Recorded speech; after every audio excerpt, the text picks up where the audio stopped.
বীরের মতো মনে হয় নাই। উনি অত্যন্ত মনে কষ্ট নিয়ে উনি গিয়েছেন যে আমার আসামি পালিয়ে যান নাই, উনি এই দেশ থেকেই যেতে চান নাই, যে আমাকে প্রয়োজনে এখানে মাটি দেন হত্যা করে, তবু আমি যাব না। আসসালামু আলাইকুম সাংবাদিক ভাইগণ, বলতেছি আমাকে লার্নেড অ্যাটর্নি জেনারেল সাহেব যে বক্তব্য দিয়েছেন সেই প্রেক্ষাপটে আমি দুটো জবাব দিয়েছি। প্রথমটা হলো হ্যাঁ, পালিয়ে গিয়েছেন। আপনি বলতে চাচ্ছেন যে আমার আসামি পালিয়ে গিয়েছেন। আমি সেক্ষেত্রে বলেছি যে আমার আসামি পালিয়ে যান নাই, উনি এই দেশ থেকেই যেতে চান নাই। তা বিভিন্ন মিডিয়া, পত্রপত্রিকা প্রতিটি জায়গায় সেটা এসেছে, এবং উনি একথাও বলেছেন যে আমাকে প্রয়োজনে এখানে মাটি দেন হত্যা করে, তবু আমি যাব না। কিন্তু প্রেক্ষাপটটা এমন দাঁড়িয়েছে, ওনাকে যেতে বাধ্য হয়েছে। উনি হেলিকপ্টারে করে গেছেন, প্রতিটি মানুষ এদেশে মানুষ দেখেছে। অতএব পালিয়ে যাওয়া কাকে বলে, যে পালিয়ে যাওয়া বলে চোরের মতো লুকাই লুকাই যাওয়াটাকে পালিয়ে বলে। অতএব এই পালিয়ে যাওয়া বিষয়টাই আমি ডিফেন্ড করেছি। আর দ্বিতীয় কথা হলো যে একটা কথা বলা হয়েছে, প্রজন্মকে শেষ করে দিতে চেয়েছে আমার আসামিরা। একটা মানবতা বিরোধী অপরাধ হতে হলে যে একটি সম্প্রদায়কে বা একটি জাতিকে, একটি গোষ্ঠীকে নিশ্চিহ্ন করার একটি প্রক্রিয়া প্রচেষ্টা থাকতে হয়, এবং সেই প্রচেষ্টার অংশ হিসাবে মানুষকে হত্যা করতে হয়, যেটা হিটলার করেছিল ইহুদিদের বেলায়। দ্যাট ইজ জেনোসাইড এবং মানবতা বিরোধী অপরাধ, দুটোই জেনোসাইড এবং মানবতা বিরোধী অপরাধ। কিন্তু এইখানে আমার বেলায়, এই আসামিদের বেলায় এরকম কোনো সম্প্রদায়কে বা কোনো জাতিকে বা কোনো গোষ্ঠীকে সে নিশ্চিহ্ন করার কোনো প্রচেষ্টা তার ভিতরে ছিল না, এবং সে সেটা করেও নাই। এটাই মূল বক্তব্য আমার ছিল। আর একটি ছিল অ্যাপ্রুভারের কথা বলেছে যে লার্নেড অ্যাটর্নি জেনারেল সাহেব বলতে চাচ্ছেন যে তাদের সাক্ষীকে সমর্থন করে যে সাক্ষী আব্দুল্লাহ আল মামুন সাহেব যে সাক্ষীটা দিয়েছেন, তাকে সমর্থন করে দিয়েছেন যে আমরা সব অপরাধ করেছি, সেই অপরাধের সমর্থনে উনি সাক্ষী দিয়েছেন। সেখানে আমার বক্তব্য ছিল এই যে লার্নেড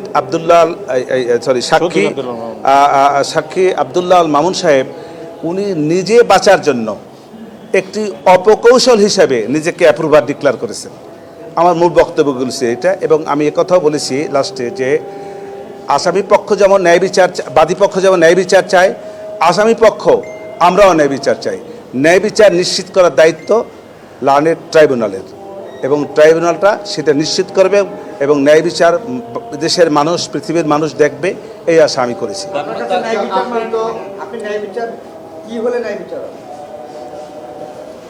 আরেকটা প্রশ্ন, হেলিকপ্টারে যাওয়াটা কি বীরের মতো মনে হয়েছে নাকি আপনার কাছে? না, বীরের মতো মনে হয় নাই। উনি অত্যন্ত মনে কষ্ট নিয়ে উনি গিয়েছেন, বীরের মতো তো অবশ্যই না।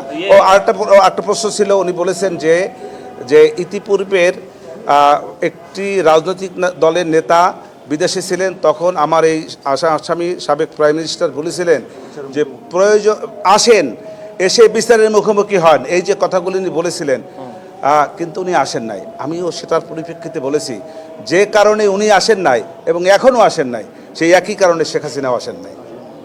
এই আমার বক্তব্য ছিল। উনি এখনো উস্কানি দিচ্ছেন এবং গৃহযুদ্ধ লাগানোর চেষ্টা করছেন বিদেশ থেকে বসে, অভিযোগ এনেছে আপনার প্রসিকিউশন। হ্যাঁ, রাষ্ট্রপক্ষ বলছে। আমি এইটার এই মুহূর্তে কোনো ব্যাখ্যা দেই নাই, কারণ এটা সাক্ষীতে ছিল না, এটা আর্গুমেন্টে সে উনি বলেছেন। এই আর্গুমেন্টে বললেই, সাক্ষীতে যখন যে জিনিসটা নাই সেটা আর্গুমেন্টে হাজার বললেও ওটার কোনো প্রয়োগ হবে না। আমি আসামির খালাস চাই।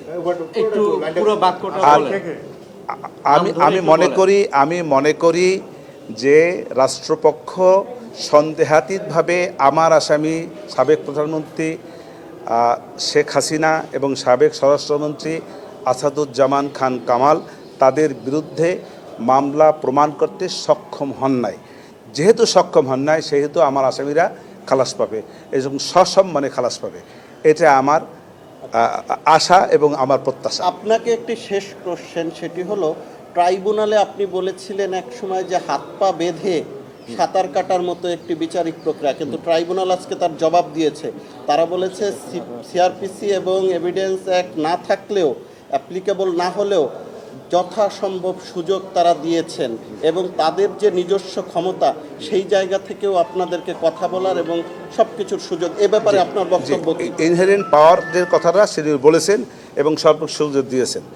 এই বিষয়ে এটা লার্নেড ট্রাইব্যুনালের বক্তব্য, এইটার সঙ্গে আমি ডিফার করার কোনো আমি করব কেন? এই ডিফার করাটা এটা এক ধরনের বেয়াদবি, এটা বেআইনি, এটা আমি করব না। যে ওনার বলার কথা উনি বলেছেন, যদি কোনো আমার ডিফেন্স প্রসিকিউশন থেকে কোনো কথা বলতেন সেইটাকে আমি ডিফার করতে পারতাম। আমি ওইটার বিষয়ে ডিফার করব না এবং ওইটার বিষয়ে আমি কোনো বক্তব্য দেব না। Okay thank you.